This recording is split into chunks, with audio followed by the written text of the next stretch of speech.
নদী ভাঙনের খবর জানবো গাইবান্ধা এবং পটুয়াখালী থেকে যুক্ত হচ্ছেন আমাদের সহকর্মীরা। আমরা শুরুতেই গাইবান্ধায় চলে যাব সহকর্মী আসাদুজ্জামান মামুনের কাছে। মামুন, গাইবান্ধার নদ নদীতে ভাঙন এবং নদী পাড়ে মানুষ আতঙ্কিত রয়েছে, প্রশাসনের পক্ষ থেকে কি ব্যবস্থা নেওয়া হচ্ছে জানাবেন সার্বিক পরিস্থিতি নিয়ে? সারিকা, এই যে গাইবান্ধার যে নদ নদীগুলো রয়েছে এই নদ নদীগুলো কিন্তু পানি বৃদ্ধি অব্যাহত রয়েছে, কখনো কমছে কখনো বাড়ছে। এর মধ্যে এই নদী ভাঙনের তীব্র আকার ধারণ করেছে গাইবান্ধা জেলার যে নদীগুলো রয়েছে সেই নদী পাড়ের মানুষরা এই আতঙ্কে রয়েছে। পাশাপাশি নদীর পানি কিন্তু আজকে বাড়ছে। এখানে আপনার এই যে গাইবান্ধা, সুন্দরগঞ্জ, সাগারটা, ফুলছড়ি, গাইবান্ধা সদর, পলাশবাড়ি এবং গোবিন্দগঞ্জ যে রয়েছে এই 7টি উপজেলায় কিন্তু নদী যে তীরবর্তী রয়েছে সেই মানুষগুলো কিন্তু আপনার নদীর ভাঙনের কবলের শিকার হয়েছে। হিউস্টনে রকিং টেস্টি, সীমানা ছাড়াও নিজেকে হারাও। পাশাপাশি তারা নদীর যে ভাঙন, বাড়িঘর হারিয়ে তারা এখন বাঁধে, বন্যা নিয়ন্ত্রণ বাঁধে আশ্রয় নিয়েছেন। আজকে যেটা জানতে পেরেছি যে ঘাঘট নদীর পানি এবং তিস্তা নদীর পানি কিন্তু অব্যাহত বৃদ্ধি রয়েছে এবং পাশাপাশি করতোয়া নদী এবং ব্রহ্মপুত্র যমুনা নদীর পানি হ্রাস পেয়েছে।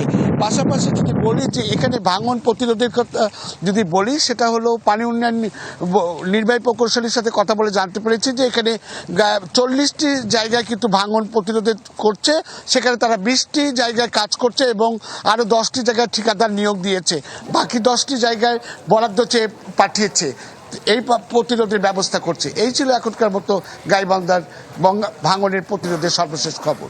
মামুন, ধন্যবাদ আপনাকে। আমরা চলে যাব পটুয়াখালীতে, সেখানে আছেন সহকর্মী এম কে রানা। রানা, পটুয়াখালীতেও পায়রা নদীতে ভাঙন দেখা দিয়েছে, কি অবস্থা সেখানকার স্থানীয়রা কি বলছেন? হ্যাঁ সারিকা, আপনাকে জানিয়ে রাখি যে আমি এখন কিন্তু দাঁড়িয়ে রয়েছি পটুয়াখালী সদর উপজেলার যে ইটবাড়িয়া ইউনিয়ন রয়েছে সেই ইউনিয়নের চাঁদকাটি গ্রামে। আসলে এখানে কিন্তু গত ওই যে আবহাওয়া, ঝুঁকিপূর্ণ আবহাওয়া থাকাকালীন অবস্থায় কিন্তু আসলে এখানে তীব্র ভাঙন শুরু হয়। সেই ভাঙন কিন্তু বর্তমানে অব্যাহত রয়েছে। আপনি আমার পেছনে কিন্তু দেখতে পাচ্ছেন আসলে এই ভাঙন কবলিত এলাকা থেকে কিন্তু আসলে মানুষজন তাদের ঘর বাড়ি সরিয়ে নিয়েছে এবং তাদের যে গাছপালা সেটি কিন্তু কাটার চেষ্টা করছে। কারণ কিছুক্ষণ আগেও আমি এখানে দাঁড়িয়ে রয়েছিলাম, সেখানে কিন্তু একাধিক গাছপালা রয়েছিল, সেই গাছপালা কিন্তু নদীগর্ভে বিলীন হয়ে গেছে। সারিকা, আরেকটু যদি জানিয়ে রাখি, আসলে পটুয়াখালী জেলায় শুধু পায়রা নদী নয়, সেটা লোহালিয়া নদী, কারখানা নদী, এছাড়াও কিন্তু গলাচিপা উপজেলার একাধিক পয়েন্ট রয়েছে যেখানে কিন্তু আসলে নদী ভাঙন দেখা দিয়েছে। এই বিষয়ে কিন্তু কথা বলেছিলাম জেলা পানি উন্নয়ন বোর্ডের যারা রয়েছে তাদের সঙ্গে। তারা কিন্তু বারবার বলছিলেন যে আসলে তাদের বাজেট স্বল্পতার কারণে তারা ঝুঁকিপূর্ণ যে অবস্থা, যে পয়েন্টগুলো রয়েছে সেগুলোতে কিন্তু তারা জিও ব্যাগ ফেলে কিন্তু অস্থায়ীভাবে তারা মেরামতের চেষ্টা করেন।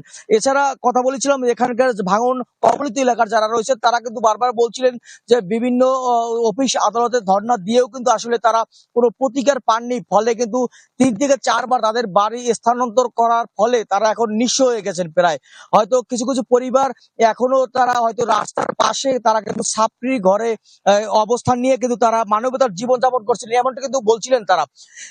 সারিকা, এই ছিল পটুয়াখালী থেকে সর্বশেষ। রানা, ধন্যবাদ আপনাকে। পটুয়াখালী এবং গাইবান্ধা থেকে নদী ভাঙনের খবর জানছিলাম।